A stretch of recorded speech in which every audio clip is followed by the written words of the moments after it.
What if Jurassic Park was real? What if scientists could bring back dinosaurs? Now, they would need dinosaur DNA for that, and we don't have it. But there are some extinct species that have been preserved well enough that you could extract DNA for something called de-extinction, resurrecting an extinct species.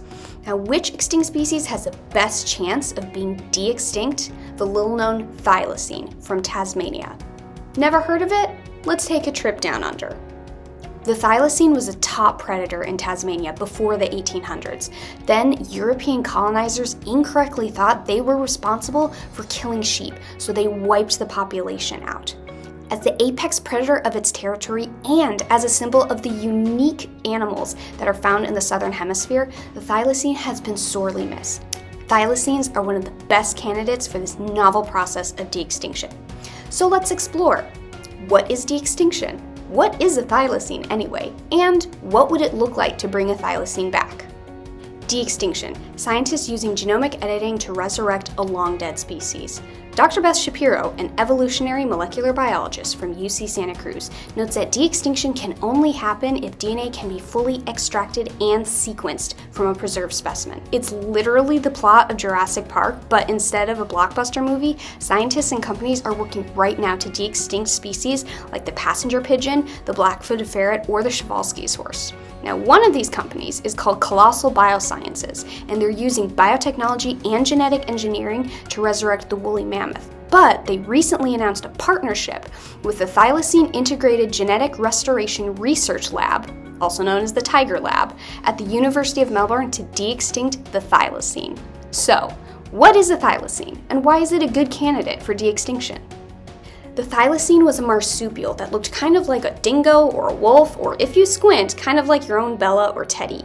According to the Tiger Lab, molecular DNA shows that the ancestors of dogs and thylacines split 160 million years ago. So actually, the thylacine's closest living relatives are species like the Tasmanian devil, the numbat, or the dunnart. The thylacine has some unique traits. It has 15 to 20 stripes from its tail to its shoulders that could be used for either camouflage or individual recognition.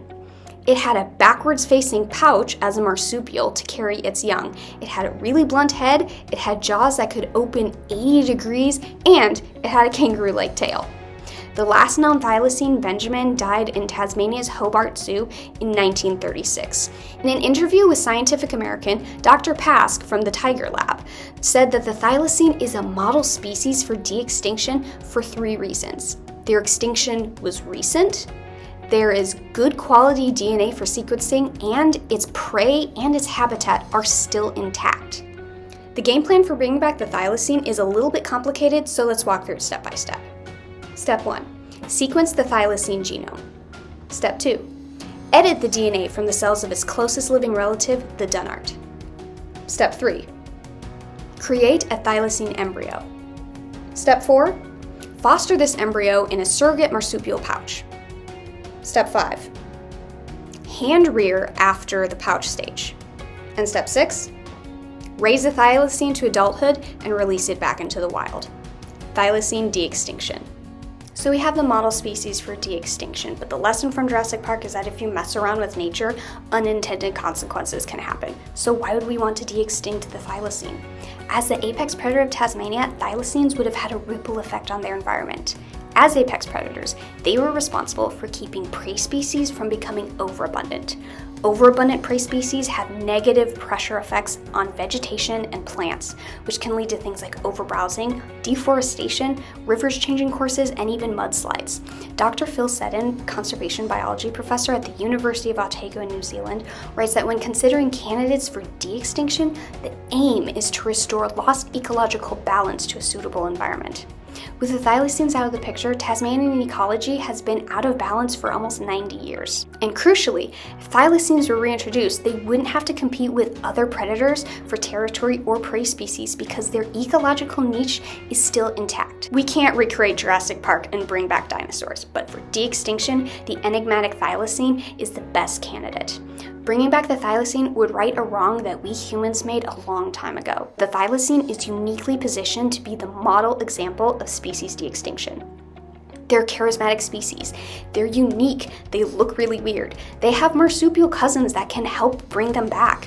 And their space as an apex predator of Tasmania is just waiting for them to fill it again. With a sequenced genome, what's next? Dr. Pask and the Tiger Lab say that a thylacine embryo could be a reality in as little as 10 years. Thylacines, roaming free across Tasmania. I can picture it. Can you?